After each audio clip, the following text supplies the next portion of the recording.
Hi, my name is Chris Hill from Thunderbolt Defense, and today's video is about everyday carry concealed handgun. Just kidding, guys. That is not what today's video is about. Today's video is about belts.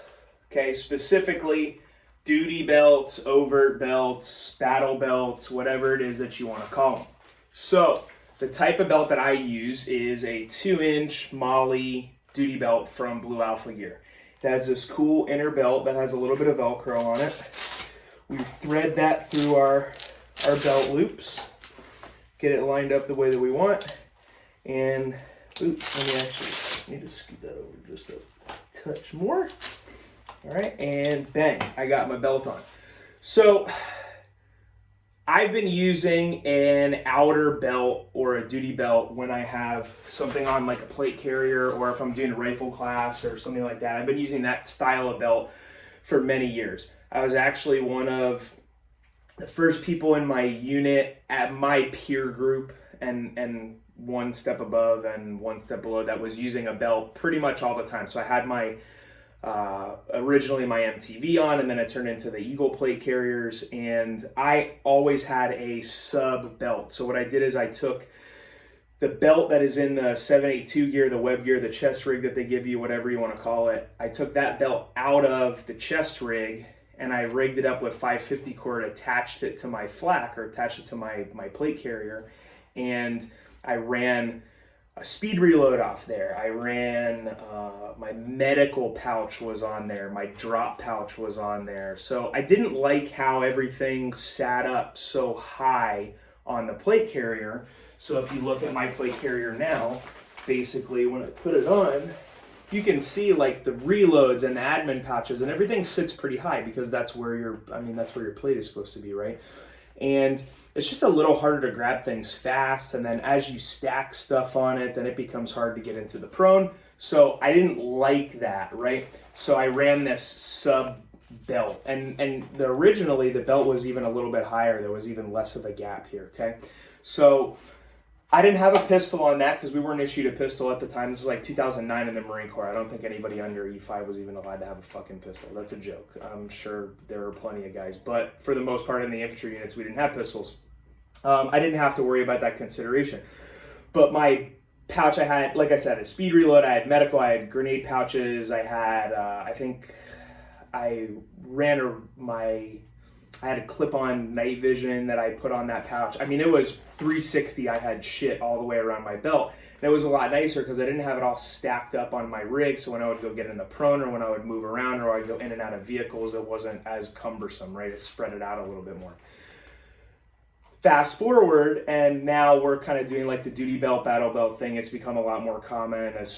It just is. It's super, super common to have this sort of overt belt. So much so that like when I do defensive pistol classes, sometimes I have to tell people like, hey, listen, man, wear your concealed carry stuff, because this is just so convenient to have at class. You've got your reloads, you've got your pistol, you've got, you know, if you're cool and you have drop pouch, like Kinetic Consulting drop pouch, I've got my multi-tool on here, my dark medical on here, got a little admin pouch in the front, cuff case that doubles as an admin pouch. This is just really convenient, tourniquet right in front. The problem is that, like, obviously this is not EDC equipment, right? So this is like a setup for me that I use for like a rifle class, or if I'm doing like a performance pistol class, or if I know that I'm going to have a lot of law enforcement or security officers in class, I will do this type of rig. Or if that's the type of rig that the majority of the students are working from, I'll just throw this on and I'll run from that for the day. So I want to go through this belt setup so that you guys can see how it is, because I do get a lot of questions about this, especially before people are coming to the rifle class for the first time and I say, hey, you know, run a belt or whatever. It stands to reason, at least in my opinion, that if you have a rifle on you, if you have the ability to have a rifle, you probably have the ability to don this type of belt so that you can have your supporting gear, reloads, and shit like that. If you don't, that's cool. And I tell people when they come to class, like, hey, if you don't have a belt set up like that, you don't have to have this to take a rifle class, right? But it helps us like transition to pistol and other things, okay? So people ask me like, oh, how do I set up my belt? And they come if they don't ask and the belt's all fucked up, or it's like it's a shitty belt from a shitty company, or we're not running good overt holsters on it. So I want to go through that so that I can basically, hey, watch this video, check this out. And the way I set up a belt is right there. Individual considerations may vary. Like if I was a law enforcement officer, this isn't how my belt would be set up. This is set up more from like I guess a military standpoint, because that's where my experience lies. And that translates to sort of like the armed civilian, armed citizen standpoint. So this is how my belt is set up. If I was a cop, I might set it up a little bit different.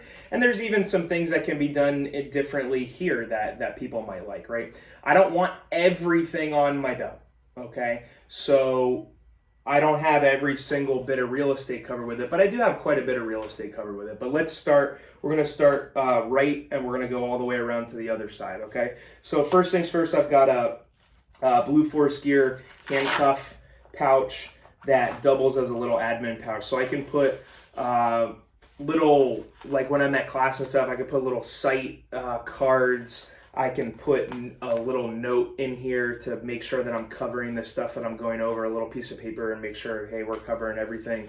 I could put, if I'm not wearing pants that have this pocket, which a lot of times I won't wear shorts when I'm doing these classes, I could put little ancillary tools like this to help zero with into this pouch. Okay, that's what this is. This is an admin pouch. All right. If I don't need handcuffs, but I had this and it works great for that, so that's what I use it for. And it closes too, which I like stuff that if I'm gonna do, like if it's not magazines, I want it to close, right? Because I don't want my shit flying around all over the range. Okay. Speaking of things you don't want flying all over the place, next I have my agency Boresight Glock 19X in a Safariland red dot compatible holster. Okay, I want retention. I want active retention when I do an overt belt. Okay, I'm not going to shoot USPSA. In fact, what I'm going to do really quick is I'm going to grab my USPSA holster and show it to you so that you guys can see very clearly what the difference is. Okay, so USPSA holster still has that Velcro right inner. This is a Safariland as well that I've had for many years. I've got a non-retention style holster here, right? So it fits my box with lights, right? And it just comes out and there's no retention. This is for USPSA. I'm not gonna be running around with my gun in the holster. I'm gonna be running around with my gun out of the holster, and then when I'm done, I put it in the holster and it's no big deal, nothing violence going on. You obviously don't want your gun to fall out at a USPSA match, but this is plenty to deal with that, and I don't want to make my life harder when I'm competing, right? However, when I'm gonna be running around doing all kinds of stuff and the pistol is a secondary weapon, or if I'm maybe a cop or something like that, and I might be doing things, going hands-on with people without my gun out, without my gun in my hand, I want something where you can't just grab the gun and it comes right out, right? I want something where you can't just hit it and it pops out, okay? Lots of people that have been to my classes in the past, especially rifle classes, you see there's certain types of holsters. People, when they bring holsters like that, they're marketed as a tactical style or a duty holster, but they don't have any active retention, which is, it's inappropriate, it's bad marketing, it's not fair to the consumer. They're not tactical style holsters. They're range sort of toys for a lot of static stuff, which is fine if you want to use that. But if we're going to be running around and stuff, we want something active retention that I actually have to hit. See this little button right here? I have to hit this button and then the gun will come out. Okay, that's what we want. This is a Safariland.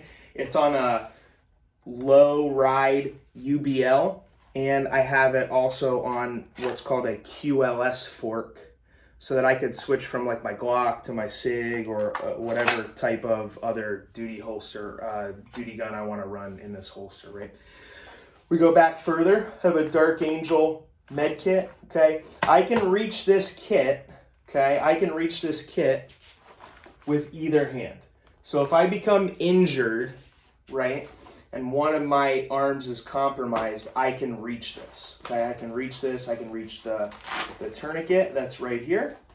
Okay, and I can reach it with the other hand. I can open the top, and I can get the contents out. Okay, I don't need to look at it to get it. However, and I can perform self-aid with my own kit. You want to put your med kit in a place where you can get to it, where it's out of the way. It doesn't need to be front and center per se, but you do want to have it so that you can reach it with either hand. If you're so fucking grossly overweight, right, and out of shape and non-flexible, that when you go to reach behind you to your belt or something like that, and you can't reach something that's relatively center line or a little off center with either hand, you have other things you need to do before you're worried about your fucking battle belt setup, okay?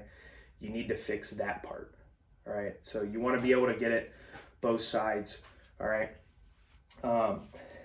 Now we come further over. I have a multi-tool right here, okay? I've used these Leatherman mutts for years and years and years. I like them. They have lots of different stuff on them. They're relatively durable. They look cool. They've got some gun-specific stuff on them that I don't necessarily use anymore, but you can. It's got like a little hookup where you can put a rod on there if I need to bang something out of a stuck casing or something like that. So I like them. That's what I use. But multi-tool, it's got a knife on it. It's got a saw on it. It's got a little hammering thing. It's got a bottle opener. It's got a bunch of shit on it. It's good to have a multi-tool on your setup. Next is the Flatline Fiberco Kinetic Consulting drop pouch. I absolutely fucking hated the issued dump pouch when I was in the Marine Corps. I hated it so much that, and it was required, SOP that it was attached to our gear, attached to our belt or our vest or whatever. And actually the drop pouch was one of the reasons why I actually started going to the belt in the first place, because it was just in such a stupid place when they would tell us to attach it to our flak jacket. So I don't like that, because a normal dump pouch will take up, I would have to move my multi-tool over, I would have to move my mags forward, I would probably lose my tourniquet, right? But with the Flatline Fiberco Kinetic Consulting drop pouch, it rolls up and it sits behind your mags, right? And if I need to use it for whatever reason, I can pretty easily, deploy it, and now I've got my drop pouch. So if I have, magazines with a few rounds in it, I can put it in there. When I'm teaching, it's got these little stretchy pockets in there where you can put a mag or pens or Sharpies or another type of tool, whatever you want to put in there, you can put that stuff in there, right? I love this thing. This is probably my favorite piece of kit on any of the stuff that I have. If you take all the shit that I have and you said, what's your favorite thing? It would be these dump pouches. John absolutely nailed it out of the park. Chad absolutely nailed it out of the park. They're fucking amazing.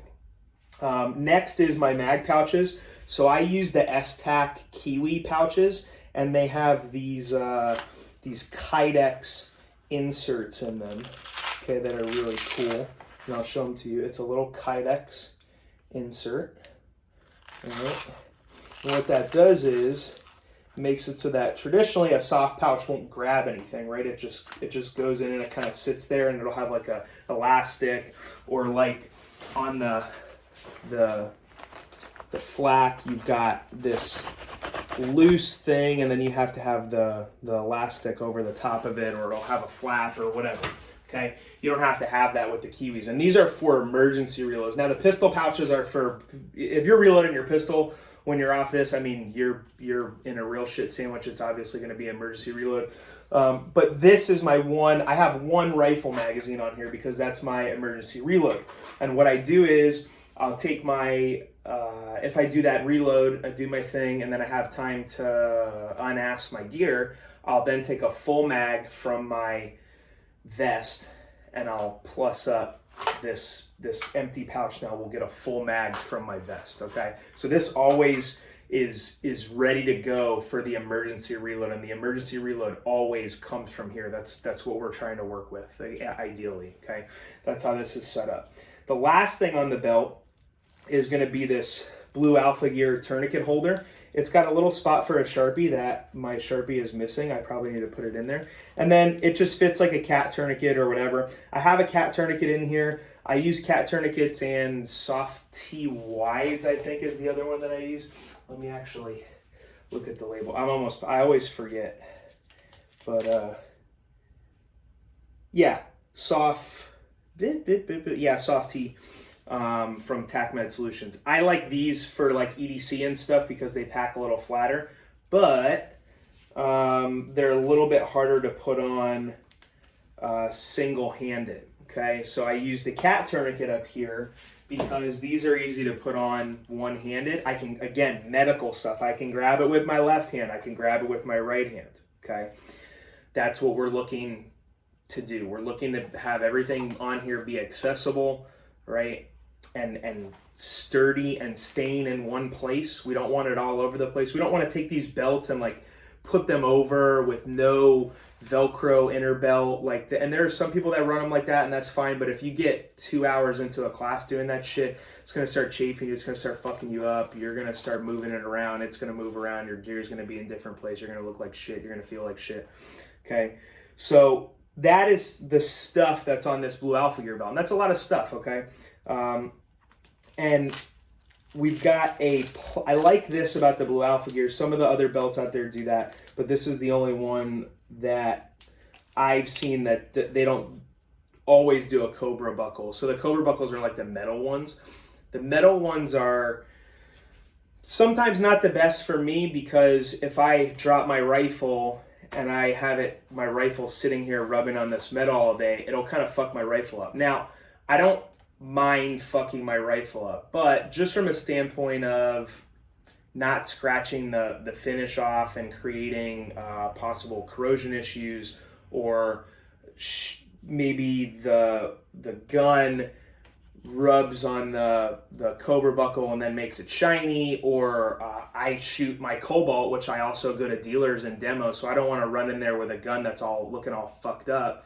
I like the plastic buckle for that, but they make metal buckled ones too if you like the metal buckle, but I think this is cool and I like it.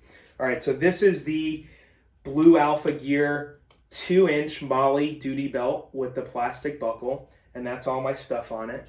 And now, anytime somebody asks me, I have a video to show you of exactly how my belt is set up. And my belt probably won't change very much unless something drastically new, life-altering comes out, and if it does, then I'll just make another video.